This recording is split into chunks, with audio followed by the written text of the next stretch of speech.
अस्सलाम वालेकुम dear students, उम्मीद है आप सब ठीक होंगे।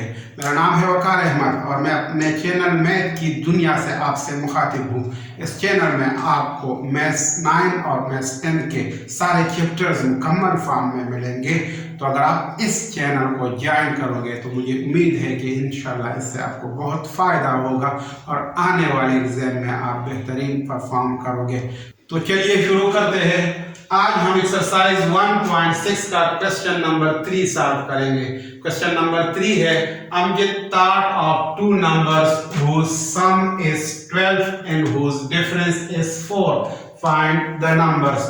तो यहाँ पे सॉल्यूशन में हम इसको इस तरह लिखेंगे। हम सपोज करेंगे कि जो दो नंबर अमजद ने सोचे हैं वो सपोज x एंड y है। सपोज द टू नंबर्स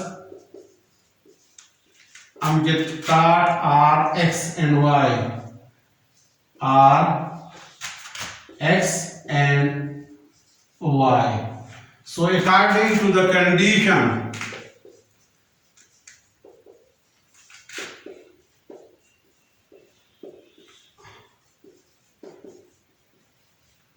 उन दो नंबर्स का सम whose sum is 12, तो वो दो नंबर हमने सपोज किए हैं x और y और उनके सम से 12 आता है।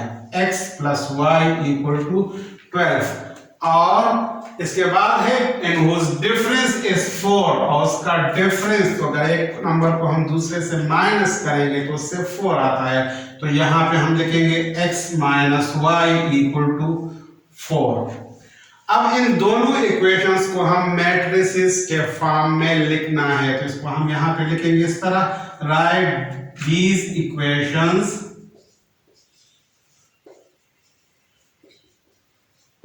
इन मैट्रिसेस फॉर्म।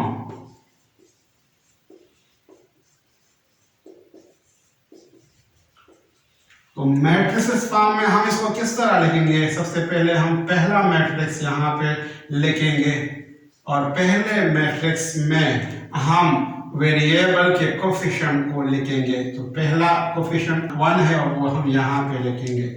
y का कोफिशिएंट b1 है और वो यहाँ पे लिखेंगे। और इस इक्वेशन में x का कोफिशिएंट 1 है और y का कोफिशिएंट -1 है।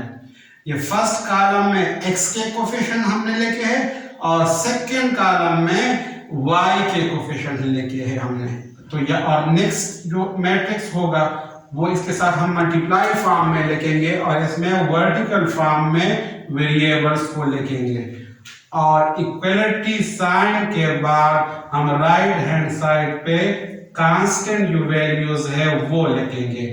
12 और 4 को यहाँ पे लिखेंगे। अब हम सपोज करते हैं कि ये फर्स्ट मैट्रिक्स है, ये A है। Suppose A equal to 1 1 1 minus 1 1 1 1 minus 1। दूसरा मैट्रिक्स को हम x से डिनोट करते हैं, x y।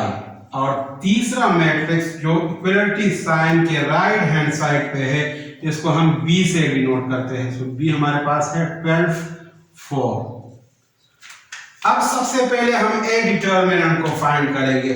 तो यहाँ पे मैं a डिटर्मिनेंट को फाइंड करता हूँ। a डिटर्मिनेंट को हम इस तरह लिखेंगे, a determinant equal to a matrix हमारे पास ये है 1 1 1 minus 1 1 1 1 minus 1। अब a डिटर्मिनेंट फाइंड करने का तरीका ये है कि पहले हम फर्स्ट डायगोनल की एंट्रीज को मल्टीप्लाई करेंगे। 1 मल्टीप्लाई बाय -1 और इसके बाद माइनस लिखेंगे और फिर सेकंड डायगोनल की एंट्रीज को हम मल्टीप्लाई करेंगे। 1 into 1 1 into 1। अब नेक्स्ट स्टेप में इसको सिंपलीफाई करते हैं तो हमारे पास a डिटर्मिनेंट आ जाएगा। 1 into -1 से -1 आता है, -1 into 1 से 1 आता है। सो a डिटर्मिनेंट हमारे पास -1 से -2 आ गया। अब क्योंकि a डिटर्मिनेंट 0 के बराबर नहीं है तो इसलिए इन इक्वेशंस का सॉल्यूशन पॉसिबल है। तो यहाँ पे हम लिख सकते हैं since a determinant is not equal to 0, therefore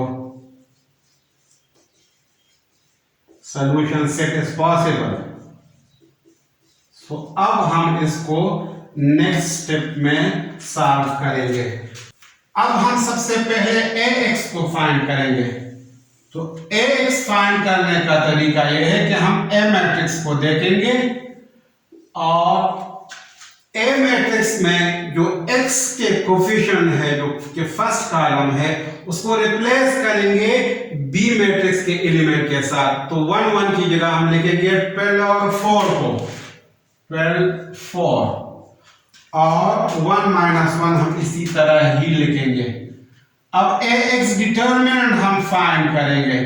तो ax डिटरमिनेंट हमारे पास आएगा, फर्स्ट डायगोनल की एंट्रीज को मल्टीप्लाई करेंगे, 12 multiply by -1 minus second diagonals की एंट्री को मल्टीप्लाई करेंगे, 4 मल्टीप्लाई बाय 1।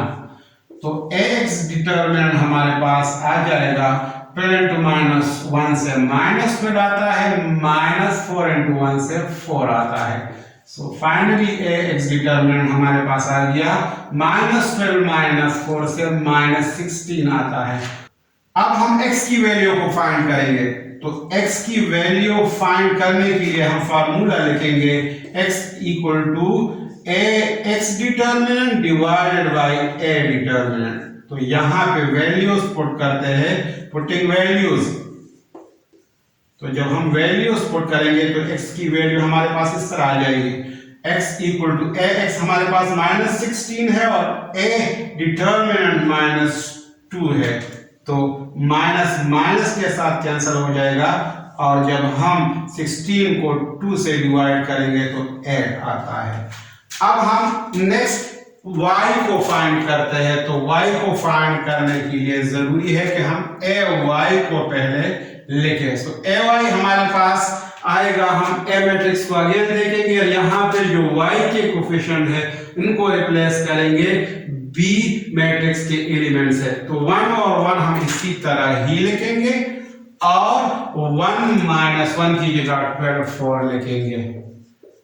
अब ay डिटरमिनेंट हम फाइंड करेंगे। तो ay डिटरमिनेंट हमारे पास होगा 1 12 1 4 और ay डिटरमिनेंट हमारे पास आ जाएगा, 1 को 4 से मल्टीप्लाई करेंगे, फर्स्ट डायगोनल की एंट्रीज है ये, यहाँ पे माइनस, और फिर 1 को 12 से मल्टीप्लाई करेंगे, सेकंड डायगोनल की एंट्रीज है ये। तो ay डिटरमिनेंट हमारे पास आ गया 4 1s are 4 -1 into 12 से -12 आ गया। अब ay डिटरमिनेंट फाइनली हमारे पास आ गया 4 - 12 से -8 आता है।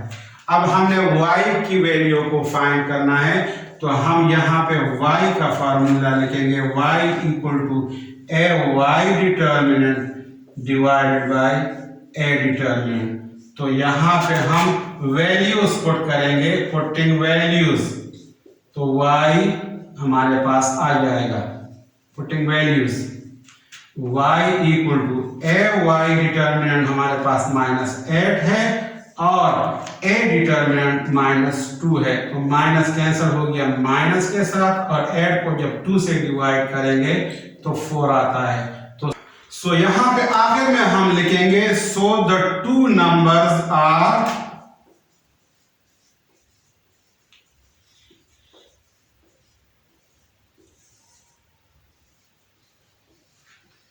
8 and 4। पहला नंबर उसमें 8 है और दूसरा नंबर 4 है। 8 और 4 को अगर हम प्लस करें तो उससे 12 आता है और अगर उसको माइनस करें, 8 से अगर हम 4 को माइनस करें तो उससे 4 आता है। तो ये आंसर आ जाएगा।